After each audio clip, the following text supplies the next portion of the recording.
et bienvenue à toutes et à tous dans un nouveau numéro de Club Entreprise consacré cette fois-ci à la sécurité, à la prévention des risques et accidents en entreprise. C'est le cœur de l'activité de Efficience Engineering, spécialiste du management opérationnel de la santé, sécurité en entreprise. Et j'ai le plaisir de recevoir pour parler de tout cela Zohair Ahriz, fondateur d'Efficience Engineering. Bonjour Zohair Ahriz. Bonjour Madame Amina, merci pour votre invitation. Merci à vous. Alors, je vous laisse présenter en quelques mots Efficience Engineering que vous avez donc lancé en 2006.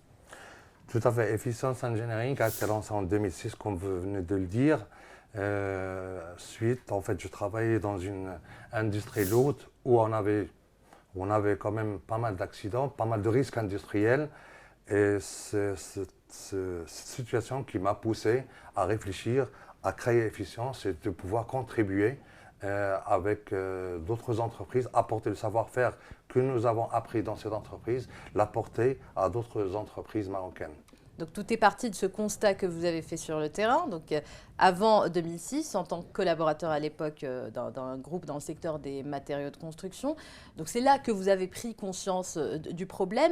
L'idée aujourd'hui pour vous, chez Efficience Engineering, c'est de sauver des vies humaines, d'éviter des scénarios catastrophes en réduisant justement les risques. Tout à fait. En fait, l'objectif de notre intervention est de s'assurer que les personnes interviennent dans des conditions sûres. C'est bien sûr contribuer à sauver des vies en les formant, en faisant analyse de risque, qu'est-ce qui peut leur arriver et quels sont les moyens de prévention qu'ils doivent mettre en place. Donc, Efficience intervient en fait sur 3 volets principaux. Le premier, qui est la formation dans ce domaine, c'est doter le personnel de connaissances techniques pour pouvoir agir. Le deuxième, c'est l'accompagnement, c'est-à-dire développer une culture sécuritaire. On sait qu'il faut du temps, le développement des cultures, ça ne se fait pas en un jour ou deux. C'est pousser les gens à réfléchir correctement sur chaque opération. Et puis le troisième volet, c'est la supervision opérationnelle des chantiers par rapport à nos clients qui ont par exemple la construction d'une usine ou d'une industrie. Nous intervenons avant le début des opérations en faisant les analyses de risque, en s'assurant qu'on a les bonnes personnes, en s'assurant qu'on a les bons modes opératoires et après, une fois les travaux ont démarré, on s'assure également que les choses se passent, la réalisation se passe dans les bonnes conditions de santé et sécurité. Donc, par exemple, au niveau d'un projet industriel, vous intervenez sur un large spectre. Du démarrage à la fin du projet. Tout à fait. Donc, avant même que les entreprises intervenantes viennent sur site, nous faisons ce qu'on appelle une visite commune préalable pour identifier le risque. Nous regardons également l'aspect réglementaire. Est-ce que le personnel de l'entreprise respecte toute la réglementation marocaine en termes de déclaration, en termes d'assurance, en termes de conformité d'engins par rapport à la réglementation marocaine. Donc, on fait tout ce travail préliminaire bien avant le démarrage du chantier. Et après, une fois les travaux ont démarré, nos animateurs sécurité s'assurent que tout ce que nous avons dit, que les opérateurs interviennent en respectant les règles sécurité qui ont été énumérées dans cette phase de préparation. Donc c'est extrêmement important de travailler sur cette phase de préparation parce que c'est elle qui conditionnera en fait le déroulement dans de bonnes conditions de sécurité de chantier ou pas. C'est le moment de mettre en place les bases donc, de cette démarche sécurité. Quels sont les secteurs qui présentent un très haut niveau de risque? Le BTP, l'industrie? Oui, en fait, tout à fait. Donc le BTP et l'industrie restent quand même comme étant les industries les plus dangereuses et surtout par la nature de l'activité. Parce qu'on a des travaux en hauteur. Donc les gens interviennent en hauteur, donc ça, le risque, si jamais vous chutez de hauteur, c'est soit mortel, soit vous avez un handicap permanent. Vous avez également de grosses manutentions, vous avez également, vous travaillez dans des espaces qu'on appelle des espaces confinés, et vous avez également l'utilisation de beaucoup d'engins, beaucoup de circulation. Donc c'est 5 ou 6 opérations qu'on appelle les main killers. Donc c'est là où vraiment il faut que nos animateurs soient intransigeants, parce que si jamais un dysfonctionnement arrive, un accident arrive, c'est pas une petite blessure que vous allez voir, c'est souvent mortel ou vraiment un handicap permanent. Donc on zoome vraiment sur ces main killers. Et justement, on en parlait tout à l'heure lors de la préparation de cette émission. Vous en avez eu, malheureusement, vous en avez vu des drames humains, des tragédies sur des chantiers. Ouais. Oui, tout à fait. Malheureusement, l'opérateur, quand il commence à travailler, le seul souci, c'est de vouloir bien avancer, de faire plaisir à son chef, gagner du temps, mais il oublie les conséquences. Malheureusement, comme vous venez de le dire, j'ai eu dans ma vie professionnelle, dans mon expérience, j'ai vu des cas, j'ai vu des gens mourir suite à des accidents de travail, j'ai vu des gens qui étaient handicapés à vie, et je peux vous assurer qu'au-delà de ce qui se passe dans l'industrie, il y a des drames sociaux, il y a des divorces qui se produisent, il y a des familles où le père, c'est lui qui s'occupait de la famille, il n'est plus là, où la maman d'un jour ou l'autre commence à avoir une autre responsabilité. Les enfants deviennent orphelins. Donc il y a des drames sociaux vraiment qui sont très très importants, où il faut que nous insistons sur ça dans nos formations pour que les gens comprennent si jamais ça leur arrive un problème, voilà, ce n'est pas uniquement la blessure, c'est vraiment derrière eux, ils laissent un drame social. Donc c'est vraiment très très important. Et les gens, quand ils comprennent ça, ils deviennent, je dirais, plus rigoureux dans le respect des règles, dans le respect des exigences de santé et sécurité que nous mettons en place. Est-ce qu'on a une idée des chiffres, du nombre d'accidents de travail enregistrés chaque année au Maroc? J'imagine que ce n'est pas un chiffre En fait, on n'a pas de statistiques précises, mais si on prend en fait les chiffres qui ont été communiqués lors de la journée mondiale de 2023 du 28 avril, on parle de plus de 2000 morts. Plus de 2000 morts par an dans les accidents de travail. Et ça a un coût. Et selon l'OIT, ça représente plus de 4,25% du PIB national. Donc vous voyez que le coût des accidents, au-delà du drame social que vous avez, le coût des accidents est vraiment très important. Donc ne serait-ce que ces deux volets-là, ces drames sociaux et ce coût d'accident, ça doit nous inciter tous à vraiment travailler, à mettre en place des efforts pour améliorer cette culture de sécurité. Et quand on parle de 2000 morts, il faut savoir que pour un mort, à peu près, on a 200 à 500 blessés.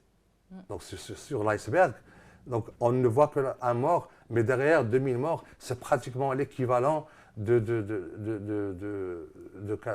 plus de 40 000 blessés. Donc il ne faut pas qu'on intervienne uniquement quand il y a un mort, il faut qu'on intervienne sur la base de l'iceberg. Même les petites blessures, il faut qu'on les analyse, qu'on comprenne pourquoi elles se sont produites pour éviter que cela puisse également se reproduire ou arriver à d'autres personnes. Alors vous avez dit à l'instant ce que ça nous coûtait en chiffres, en termes de PIB. C'est une réponse justement à ceux qui font l'économie de ce type de démarche au détriment évidemment de vies humaines. Oui, en fait, malheureusement, on retrouve plus souvent, on trouve des entreprises marocaines qui sont vraiment très impliquées, qui sont très engagées dans ce domaine, où ils ne lésinent pas sur les moyens, mais malheureusement, on a beaucoup d'investissement sur la sécurité. Bien avant, c'est plutôt une opportunité. Aujourd'hui, si vos équipes sont formées, qui disposent de bons moyens, automatiquement, elles sont plus efficients. Ils vont produire un travail de qualité, ils vont gagner du temps. Mais le tout, c'est vraiment de l'anticipation, c'est intégrer cette donnée de santé et sécurité dans la préparation des opérations. On ne doit pas penser uniquement, je dois monter tel ou tel engin. Mais comment je vais le monter? Est-ce que j'ai les moyens nécessaires pour que mes collaborateurs travaillent dans de bonnes conditions? Si je réfléchis à tout ça avant, bien sûr que l'opération va se dérouler dans de très bonnes conditions et ça sera encore plus rentable. Pourtant, il y a un cadre légal très clair qui est censé contraindre ces entreprises à adopter les démarches santé-sécurité. Où est-ce que ça bloque? Au niveau de la mise en œuvre? Tout à fait. En fait, le cadre juridique, notre royaume a mis en place depuis des années pas mal de réglementations ces réglementations sont censées vraiment améliorer les conditions de travail. Mais malheureusement, la mise en œuvre, elle reste encore faible. Les contrôles également sont faibles. On a une pénurie, toujours d'après ces statistiques qui ont été communiquées lors de la journée mondiale, on a une pénurie d'inspecteurs de travail pour pouvoir vérifier toutes ces conditions dans l'ensemble des entreprises. Et on a également, même la médecine de travail, on souffre de manque de médecins de travail pour pouvoir couvrir l'ensemble du tissu marocain. Je pense que c'est ce dispositif qui manque de contrôle et cette volonté également qui manque de certains chefs d'entreprise, c'est ça qui nous empêche en fait d'aller vers des conditions de travail sûres. Il y a aussi un travail de pédagogie à faire, j'imagine, pour installer cette culture de la sécurité en entreprise. C'est ce que vous faites d'ailleurs à travers Efficience Engineering, à travers des coachings, des sessions de formation. Tout à fait. En fait, l'objectif, il ne faut pas que ce soit uniquement, on en parle le 28 avril de chaque année. Une journée, ça reste insuffisant. Il faut vraiment que ce soit, comme vous le dites, il faut de l'accompagnement, il faut de l'information, d'inciter les gens, leur montrer l'intérêt. Moi, quand je m'assois avec le chef d'entreprise, je commence à discuter avec lui, à lui montrer l'intérêt, ce qu'il va gagner en mettant en place ces exigences de matière de santé et sécurité. Peut-être qu'au début, il investira un peu d'argent, mais je lui montre que par la suite, de moyen et long terme, il est gagnant. Il est gagnant pourquoi? Il est gagnant parce qu'il aura un travail bien organisé. Deuxièmement, si vous perdez le meilleur de vos collaborateurs sur un accident de travail, vous avez passé une dizaine d'années à le former à ce qu'il devienne compétent. Vous ne pouvez pas le remplacer immédiatement. Donc, si vous perdez ce collaborateur, vous perdez son savoir-faire, vous avez un climat dans l'entreprise qui n'est plus sain parce que ses collègues vont avoir peur et ça c'est une spirale négative. Par contre, si vous mettez tout ce qu'il faut pour que ces conditions de sécurité soient réunies, donc vous créez des conditions de travail vraiment saines et vous allez avoir du personnel motivé et il va de l'avant. Et puis c'est tout simplement humain d'abord de penser à la santé et à la sécurité de ses collaborateurs. Vous avez parlé du 28 avril, c'est la journée mondiale de la sécurité, de la santé et sécurité. Alors une dernière question avant de finir, Zouheir Ahriz. Quels sont les prochains caps peut-être pour Efficience Engineering? En fait, Efficience Engineering, après 17 ans, dans le management opérationnel de la sécurité et avec une expérience antérieure dans le domaine de la protection des biens, nous orientons également dans la protection des biens. Donc nous étions dans la protection des personnes. Aujourd'hui, on fait la protection des personnes et des biens. Depuis 2020. Depuis 2020, par la mise en place de systèmes de protection incendie, de lutte contre l'incendie. Et nous travaillons depuis 2020 avec des entreprises de renommée à l'échelle internationale dans des industries de fabrication de matériaux de construction, dans les industries de carton, dans les industries de gaz et de pétrole. Et également, on est en train de réfléchir à un développement à l'international. Personnellement, j'ai dû faire des missions en Côte d'Ivoire, en Guinée, en Cameroun. Et je pense qu'également, nous avons le savoir-faire que nous avons acquis au Maroc, nous avons l'opportunité de travailler ensemble avec les entreprises africaines, de développer notre continent ensemble. Donc, c'est une des évolutions futures sur lesquelles nous sommes en train de se préparer. Je voulais profiter de cette occasion pour remercier en fait l'ensemble des collaborateurs de Efficience Engineering, que si on a toujours cette image depuis 17 ans, cette image de rigueur, de qualité et de sérieux, c'est en grande partie grâce à tous nos collaborateurs qui nous représentent sur tous nos chantiers dans toutes les entreprises de ce plateau-là. Je tiens à les remercier et à lui dire continuez ainsi, au-delà du travail que nous faisons, au-delà de cette autre mission, mais également on contribue à sauver des vies. Notre travail a plus de valeur parce que la finalité, c'est que nous contribuons avec d'autres, bien sûr, nous ne sommes pas les seuls, nous contribuons avec d'autres à ce que chaque personne qui vient travailler rentre chez elle sain et sauf. Vous avez bien fait de m'interrompre pour passer ce message très important à vos collaborateurs. Merci Zouheir Ahriz. Je rappelle que vous êtes fondateur d'Efficience Engineering. Quant à nous, on se dit à mardi prochain dans un nouvel épisode de Club Entreprise. Merci Annie.